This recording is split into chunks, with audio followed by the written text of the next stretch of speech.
ये बात तब की है जब मैंने जे एडवांस दिया था। मेरे जे एडवांस में जितने मार्क्स बने मेरे कुछ फ्रेंड्स के उससे भी ज़्यादा बने थे।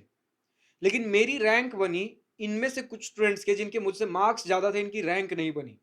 अब क्योंकि रैंक नहीं बनी तो आईआईटीज़ के लिए एलिजिबल भी नहीं है। मुझसे ज़्यादा मार्क्स स्कोर करके आईआईटीज़ में एडमिशन नहीं ले सकते थे। वहीं मुझे आईआईटी की सीट मिल रही थी। अब वो अलग बात है, मैं मुझे मिल रही थी लेकिन मैं एडमिशन नहीं ले पाया ड्यू टू मिस गाइडेंस, क्योंकि यार हम हमेशा जेईई की प्रिपरेशन में बिजी रहते हैं। एंड उसके बाद जब चूज करने का मौका आता है तो मुझे मिल रहा था जैसे आईआईटी धनबाद में एक था मेरे पास मिनरल्स एंड माइनिंग का ऑप्शन, दूसरी ओर एनआईटी जमशेदपुर का मैकेनिकल का ऑप्शन। कुछ लोगों ने बोला कि यार मैकेनिकल ज्यादा बेटर है, एनआईटी का भी टैग है, तो गाइड मिस गाइड थोड़ा हो गया, तो फिर यार एनआईटी जेएसआर मैकेनिकल जो भी है। बट अब किस्मत देखो कि अब आप सभी को इतने सारे एक्सपीरियंस के बाद, जहां कॉलेज में एडमिशन लेते वक्त मेरे पास कोई एक्सपीरियंस नहीं था, आज इतना सारा डेटा मैंने गैदर किया कि यार अब मैं जिस फेज से गुजरा हूं आपको ना गुजरना पड़े। ठीक है, तो खैर वो बात की बात है कि मिलते हुए मुझे आईआईटी नहीं मिल पाया। बट यहां पर हमें यह समझना है कि क्यों मेरी थोड़ी कम मार्क्स होने के बावजूद भी मेरी रैंक बनी, वहीं कुछ स्टूडेंट्स के मुझसे काफी बेहतर मार्क्स होने के बावजूद रैंक नहीं बना। क्योंकि जेई एडवांस का एक पैटर्न है कि जेई मेन की तरह इन टोटल काम नहीं बनता। आपको हर सब्जेक्ट के अंदर एक मिनिमम कट ऑफ क्लियर करना पड़ता है। फिजिक्स के अंदर भी एक मिनिमम मार्क्स आपको लाना पड़ेगा। केमिस्ट्री, मैथमेटिक्स, सपोज करो आपने फिजिक्स में बहुत बढ़िया नंबर, केमिस्ट्री में बहुत बढ़िया नंबर, और मैथमेटिक्स में अगर मिनिमम जो कट ऑफ है उससे अगर नीचे रह गए तो आपकी रैंक नहीं बनेगी। भले ही एक बंदे का 60-70 मार्क्स हो एंड हर एक सब्जेक्ट का मिनिमम कट ऑफ क्लियर हो, एक रैंक को होल्ड करके बैठा है, कोई हो सकता है आईआईटी में सीट मिल भी जाए, लेकिन वहीं ऑन दी अदर हैंड आप मान लेते बढ़िया बढ़िया नंबर सारे में लेकर एक जगह आप अगर कहीं कट ऑफ पीछे रह जाते हो, रैंक नहीं बनेगी, आईआईटी में सीट के लिए एलिजिबल नहीं हो। ये तो एक बात होगी। दूसरा और एंगल, जैसा वीडियो का हमारा टॉपिक है कि आज के वीडियो में हम जे एडवांस के रिजल्ट, ये बहुत सारे एंगल समझने वाले हैं। तो दूसरा एंगल ये है कि जेई एडवांस का जब रिजल्ट निकलता है ठीक उससे 24 से 48 घंटे के अंदर आपका जोसा काउंसलिंग चालू हो जाता है। तो सोचने का ज्यादा वक्त नहीं मिलता। लोग बोलते हैं कि भैया हमें जोसा के अंदर एक प्रेफरेंस ऑर्डर डालना होता है। ठीक है, कि पहले नंबर पे आपको किस कॉलेज का कौन सा ब्रांच चाहिए, वो नहीं मिला तो दूसरा ऑप्शन क्या होगा, तीसरा ऑप्शन क्या होगा, एक प्रेफरेंस ऑर्डर हमें देना होता है। अब स्टूडेंट सोचते हैं भैया कि अभी तो मेरी रैंक तक नहीं आई है, अभी से मैं कैसे प्रेफरेंस ऑर्डर निकाल के बैठ जाऊं कि रैंक आएगा तब तो मुझे पता चलेगा इस रैंक के आसपास मुझे क्या मिल रहा होगा। तो समझना यार, इसमें आपका रैंक मैटर नहीं करता। रैंक मैटर करता है आपको क्या मिलेगा, लेकिन प्रेफरेंस ऑर्डर आपको डालने के लिए रैंक मैटर नहीं करता। टोटल 800 से 900 ऑप्शन हैं आपके पूरे आईआईटी जेई के अंदर। जब जोसा सीसैट के थ्रू जाते हो, आईआईटी, एनआईटी, ट्रिपल आईटी, जीएफटी सब मिला के 800 से 900 ऑप्शन हैं। अगर आप बिल्कुल टॉप से लेके, अगर आपको आईआईटी बॉम्बे का कंप्यूटर साइंस इंजीनियरिंग नंबर 1 लगता है, भले मिले ना मिले, उतना रैंक बने ना बने बाद की बात है, मैं डाल देता हूं नंबर 1 पे IIT Bombay computer science engineering. नहीं मिलेगा तो दूसरा number IIT Madras computer science engineering, IIT Delhi computer science engineering, जो आपको जिस हिसाब से आपको प्रेफरेंस डालने का मन हो डाल सकते हो। तो प्रेफरेंस ऑर्डर आज आपका 17 तारीख को, जिस दिन मैं वीडियो बना रहा हूं, हो सकता है कुछ दिन बाद आपको वीडियो मिले, आज जे एडवांस खत्म हो चुका है। एंड इसके बाद आप अपना प्रेफरेंस ऑर्डर बैठ के बनाना चालू कर सकते हो। नहीं तो अगर एक गेस है कि भैया इतना मेरा बन रहा होगा उस हिसाब से, नहीं तो फिर भी यार चलो, जिस दिन आपका जेई एडवांस का रिजल्ट आया उस दिन भी अगर आप बनाने बैठो ना तो ज्यादा समय नहीं लगता। और ऐसा नहीं कि सिर्फ 1 से 2 दिन का विंडो मिलता, आपको प्रॉपर विंडो मिलेगा चॉइस फिलिंग के लिए। 24 से 48 आवर, जे एडवांस का जिस दिन रिजल्ट आया उसके ठीक 24 घंटे से 48 घंटे के अंदर अंदर जोसा काउंसलिंग चालू हो जाता है। लेकिन काउंसलिंग चालू होने के मतलब पहले रजिस्ट्रेशन चालू होगा, रजिस्ट्रेशन होगा, फिर उसके बाद चॉइस फिलिंग के लिए आपको अच्छा खासा समय दिया जाएगा कुछ दिनों का। उसमें बैठ के आप आराम से सोचो, अगर अभी भी आपने चॉइस फिलिंग नहीं, प्रेफरेंस ऑर्डर नहीं बनाया था तो प्रेफरेंस ऑर्डर कुछ नहीं होता, सिर्फ इतना पूछता है कि पहले नंबर पे आपको कौन से कॉलेज में कौन सा ब्रांच चाहिए।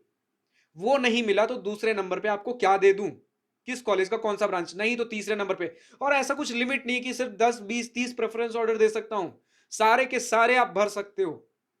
एंड अगर नहीं समझ आ रहा है तो यहीं पर बहुत सारे स्टूडेंट स्कैम होते हैं। आप देखोगे बहुत सारे भी एडवर्टीजमेंट्स आने चालू होंगे कि 4,000 रुपए दो, हमें 5,000 रुपए दो, आपका पूरा प्रॉपर हम काउंसलिंग करा के देंगे। काउंसलिंग में क्या करा के देंगे, आपको हैंड होल्डिंग सपोर्ट प्रोवाइड करा देंगे कि यार ये सारे स्टेप्स होते हैं एंड आपको ये सारा ऑप्शन दिलवा दूंगा।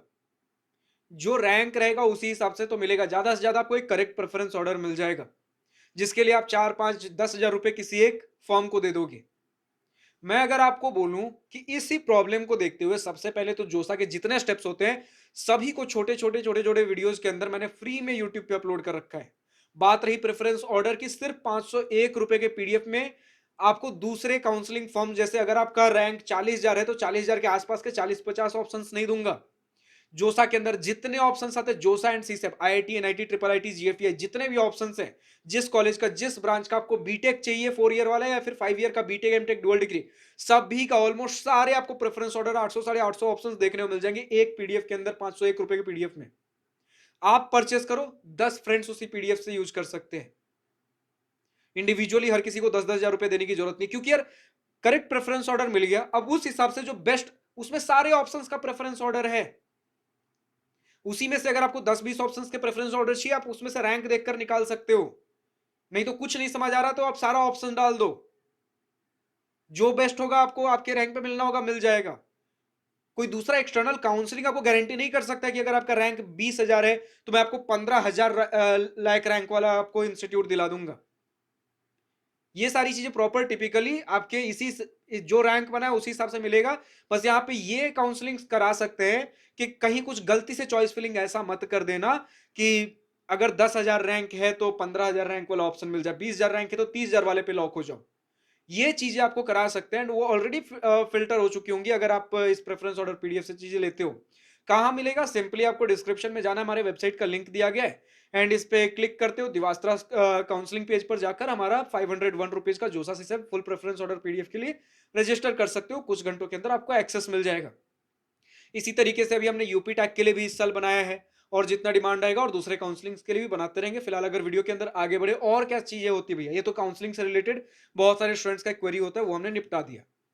दूसरी बात ये, सबसे पहले अभी इतना कुछ हो गया, थोड़ा राहत की बात दे दूं कि इसमें एग्जाम से लेकर जे एडवांस के एग्जाम से लेकर रिजल्ट तक में एनटीए का कोई इन्वॉल्वमेंट नहीं होता। ये सारी चीजें आईआईटीज के अंदर होती है, हर साल डिफरेंट आईआईटी इस चीज को कंडक्ट करा रही होती है। ठीक है, अब वो अलग बात है कि जेई मेन एनटीए कराता है, एंड जे एडवांस आपका एक आईआईटी कराता है, उसके बाद जोसा सीसैप के लिए काउंसलिंग के लिए अलग बॉडी है, एंड सारी चीजें कितने अच्छी तरीके से इंटीग्रेट होकर आपके लिए फाइनली एक कॉलेज अलॉट करके दे रही होती है। तो ये सारा कुछ हो गया। अच्छा, आपने कहीं ना कहीं सुन रखा होगा भैया, प्रिपरेटरी रैंक जैसा कुछ होता है। प्रिपरेटरी रैंक के ऊपर हम आएंगे। प्रिपरेटरी रैंक लिस्ट एक होता है, इससे कम रैंक पे भी कई बार आपको आईआईटी की सीट मिल सकती है। इसका एक दूसरा एंगल बनता है, वो समझने से पहले आप ये समझो, पहला पॉइंट, कि हमने सुना है जोसा का नाम, हमने सुना है सीसैप का नाम। जोसा का मतलब ये हुआ कि पहले आपके कुछ 5-6-7 राउंड, हर साल का एक एक राउंड ऊपर नीचे, कभी कई बार वेरी हो सकता है depending on time, availability of seats, वो सारी चीजें different factor. On an average 6 rounds मान के चलो जोसा के अंदर। जोसा के बाद जो सीट्स बच जाते हैं, सिर्फ एनआईटी, ट्रिपल आईटी और जीएफटीआई में, आईआईटी को लीग से बाहर निकाल दो, जोसा के अंदर जो एनआईटी, ट्रिपल आईटी, जीएफटीआई में सीट्स बच जाते हैं, वो सीट्स फिर सीसैप के अंदर भरे जाते हैं। अगर जोसा में कुछ गलती हो गया था, आप सीसैप में दोबारा रजिस्टर कर सकते हो। अगर जोसा में बीच में आपने एग्जिट मार दिया था, सीसैप में दोबारा रजिस्टर कर सकते हो। जोसा अगर पार्टिसिपेट करना भूल गए थे, कुछ भी गड़बड़ हो गया था, सीसैप में फ्रेश पार्टिसिपेट कर सकते हो। लेकिन फॉर आईआईटीज ध्यान रखिएगा, जैसे मैंने बोला सीसैप के अंदर आईआईटी नहीं जाती, तो आईआईटी में अगर एडमिशन लेना है तो सिर्फ और सिर्फ आपके पास जोसा माध्यम है, एक इकलौता माध्यम। तो जोसा में अगर रजिस्टर करना भूल गए थे, और कोई दूसरा चारा नहीं है। जोसा में अगर बीच में सीट एग्जिट हो गया, अगर आगे का कुछ वेट कर रहे हो, और कोई दूसरा चारा नहीं। आपको एक साल अगर ड्रॉप ले सकते हो, अगर ये बोर्ड ईयर था, एक साल ड्रॉप का चांस मिलेगा, दूसरी साल दे सकते हो। दूसरा एंगल ये भी है कि अगर लास्ट राउंड तक जोसा तक जा चुके हो एंड आईआईटी की सीट मिल चुकी थी, और तब जाके अगर आप एग्जिट करने के, उस सीट को छोड़ने का सोचते हो, समझना, लास्ट राउंड तक जाकर, जोसा के लास्ट राउंड तक जाकर, तब अगर एक आईआईटी मिली हुई सीट छोड़ने की सोचते हो, उसके बाद अगर चाहते हो कि जो अभी मुझे आईआईटी की सीट मिल रही है उतनी बढ़िया नहीं है, मैं एक साल और ड्रॉप लेकर, अभी तो मेरा बोर्ड ईयर था, एक साल और ड्रॉप लेकर अगले साल आईआईटी की तैयारी करूंगा, फिर से नहीं कर सकते। समझना, आपने लास्ट राउंड में छोड़ा है, यानी कि हर राउंड में ये होता है कि अगर इस राउंड में आपने छोड़ा, वो सीट खाली हो जाएगी, अगले राउंड में किसी दूसरे स्टूडेंट को मिल जाएगा। आपने क्योंकि लास्ट राउंड में छोड़ा है, अब उसके बाद कोई राउंड नहीं होना है, तो वो सीट अब वैकेंट रह जाएगी। यानी कि अब कोई एलिजिबल स्टूडेंट हो सकता था जो जस्ट आपसे एक रैंक पीछे, उसे वो ऑप्शन मिल सकता था, लेकिन अब क्योंकि वो नहीं मिल सकता, आपने लास्ट राउंड में एक मिलता हुआ सीट छोड़ा है, इसलिए आप एलिजिबल नहीं होते हो अगले साल आईआईटी की सीट के लिए। तो ये चीजें सोच समझ कर एग्जिट करना है, कुछ राउंड्स पहले आप एग्जिट कर लीजिए, लास्ट राउंड तक वेट मत करिए, ठीक है। एंड अब आते हैं हम प्रिपरेटरी रैंक के ऊपर। यहां पर कुछ कंफ्यूजन क्लियर होंगे, जैसा हमने बोला भैया कि सीसैब राउंड जो कि एक स्पेशल राउंड होता है, अगर कुछ सीट्स वैकेंट रह जाते हैं वो सीसैब से भरे जाते हैं। ऐसे आप जितने स्टेट लेवल काउंसलिंग में जाते हो ना, आपके पास एक स्पॉट राउंड होता है, स्पेशल राउंड होता है वैकेंट सीट्स भरने के लिए। वैसे आईआईटीज क्योंकि जोसा के बाद और किसी राउंड में पार्टिसिपेट नहीं कर रही, वैकेंट सीट्स और जो एक्स्ट्रा बच गई भरने का और कोई माध्यम नहीं है, तो आता है यहाँ पर एक प्रिपरेटरी रैंक लिस्ट निकलता है फॉर रिजर्व कैंडिडेट्स, ठीक है। एससी एसटी वगैरह आपके पास पीडब्ल्यूडी कुछ कैंडिडेट्स हैं, इनके लिए कुछ अगर कुछ सीट्स वैकेंट रह गई किसी आईआईटी के अंदर किसी ब्रांच में, बाई चांस अगर कुछ सीट्स वैकेंट रह गई हैं, तो वो सीट्स फिर उन सीट्स के लिए फिर देखा जाता है कि देखो, मान लेते हैं कि एक 10,000 कैंडिडेट्स ने, 10,000 चलो ठीक है 20,000 मान के चलते हैं, 20,000 कैंडिडेट्स ने आईआईटी के लिए जे एडवांस के बाद आईआईटी के लिए अप्लाई किया था जोसा के थ्रू। उसमें से 15,000 कैंडिडेट्स को मिल चुका है, 5,000 कैंडिडेट्स ऐसे हैं जिनको सीट्स नहीं मिल पाए लेकिन उन्होंने इच्छा दिखाई थी। अब अगर वो रिजर्व कैटेगरीज के अंदर, जैसे हमने एससी एसटी पीडब्ल्यूडी वगैरह का नाम लिया, अगर आते हैं एलिजिबल हैं, तो उन्हें एक प्रिपरेटरी रैंक लिस्ट मिलेगा उन पर्टिकुलर उनके इंटरेस्टेड आईआईटी के इंटरेस्टेड ब्रांच में जहां पर सीट्स वैकेंट रह गई, कि आपका ये कुछ रैंक बना है एंड अगर आप एडमिशन लेना चाहते हो तो एडमिशन ले लो। इस एडमिशन का मतलब ये होता है कि आप एक साल तक उसी आईआईटी के कैंपस में रहकर पढ़ते हो, उनके फैकल्टीज आपको फिजिक्स केमिस्ट्री मैथमेटिक्स वगैरह कुछ कोर्सेज के ऊपर पढ़ा रहे होते हैं, ट्रेन कर रहे होते हैं, एंड उसके बाद आपका एक एग्जाम होगा, अगर उसे क्रैक कर लेते हो देन आप फाइनली जो जिस आईआईटी के जिस ब्रांच में वो सीट वैकेंट रह गया था उसमें आप एडमिशन लेके अगले साल से पढ़ सकते हो नॉर्मल बीटेक के तौर पे। सिर्फ इतना मतलब था, कुछ सीट्स वैकेंट रह गए, कुछ रिजर्व कैंडिडेट्स को मौका दिया जाता है। अगर आप पढ़ना चाहते हो एक साल ट्रेनिंग आपको खुद आईआईटी अपने कैंपस में रहकर पढ़ाकर आपको ट्रेनिंग देगी, ठीक है। अगर उस फिर एक साल बाद अगर आप इनका एग्जाम क्रैक कर लेते हो, वापस से जे एडवांस नहीं, इनका खुद का एक इंटरनल एग्जाम होगा, क्रैक कर लेते हो, तो आपने जिस आईआईटी जिस ब्रांच को चुना था एक साल पहले उसमें आपको एडमिशन मिल जाएगा नॉर्मल बीटेक के तौर पे। फिर वो कोई अलग नहीं होगी आप प्रिपरेटरी के थ्रू आए हो या ऐसे आए हो, वैसे नॉर्मल बीटेक के थ्रू आपको एडमिशन मिल जाएगा। एंड वीडियो एंड करने से पहले एक और जरूरी बात, क्योंकि हम जे एडवांस के रिजल्ट्स के बारे में बात कर रहे हैं, तो जेई मेन में तो अक्सर हो जाता है भैया कि 1-1 लाख रैंक तक, चलो एनआईटी ट्रिपल आईटी जीएफटीआई नहीं मिला तो स्टेट काउंसलिंग पार्टिसिपेट कर लेंगे, कुछ नहीं तो बहुत सारे प्राइवेट कॉलेजेस हैं जो जेई मेन के बेसिस पे अच्छे अच्छे कॉलेजेस एक्सेप्ट करते हैं। बट जे एडवांस में ये सिनेरियो नहीं है। जे एडवांस में आईआईटी का नाम तो आपने सुन रखा होगा, इसके अलावा सिर्फ कुछ लिमिटेड कॉलेजेस ही हैं जो आपके रैंक को एक्सेप्ट करेंगे, जैसे आईसर हो गए, आपका आईआईसी बैंगलोर है, आरजीआईपीटी अमेठी है, आईआईपी विशाखापट्टनम। एंड इसके अलावा और कुछ जैसे प्राइवेट कॉलेजेस कुछ हो गए जो बस ऐसा नहीं कि जे एडवांस में रैंक है, जेई मेन में रैंक है कुछ भी, और एक्स किसी और में अगर आपका कुछ रैंक बना है उसके बेसिस पे एडमिशन ले लेंगे। लेकिन अगर कोई प्रोमिनेंट कॉलेज ढूंढ रहे हो इसके अलावा, देन मैक्सिमम केस में या तो वो जेई मेन के थ्रू एडमिशन लेंगे, या कोई स्टेट लेवल कुछ एग्जाम है तो उसके बेसिस पे, या फिर आपके इनके खुद के एंट्रेंस एग्जामिनेशन के बेसिस पे। जैसे बिट्स पिलानी का खुद का एंट्रेंस एग्जामिनेशन है, वीआईटी का खुद का है, अगर आरवी कॉलेज में जाना चाहते हो कॉमेड के थ्रू है, ठीक है। तो इस तरीके से चल रहा होता है। जे एडवांस जो टॉप के कॉलेजेस हैं इनके अलावा रेयरली फिर एडमिशन ले रहे होते हैं। तो ये एक है कि जे एडवांस में अगर 1-1 लाख रैंक है तो फिर जे एडवांस के थ्रू कुछ ऑप्शन मिलना मुश्किल है, ठीक है, जो आपके रैंक को जस्टिफाई कर रहा हो।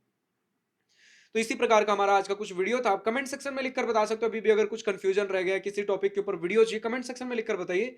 फिलहाल तो आज के इस वीडियो में इतना ही। अगर वीडियो पसंद आया हो तो लाइक शेयर बिल्कुल करिएगा, और अगर कुछ दिल की बातें कुछ मन की बातें लिखकर बतानी हो या पूछनी हो तो कमेंट सेक्शन आप ही के लिए तो है। Thank you for watching this video, good bye, nice day, wish you all the best for future, enjoy journey.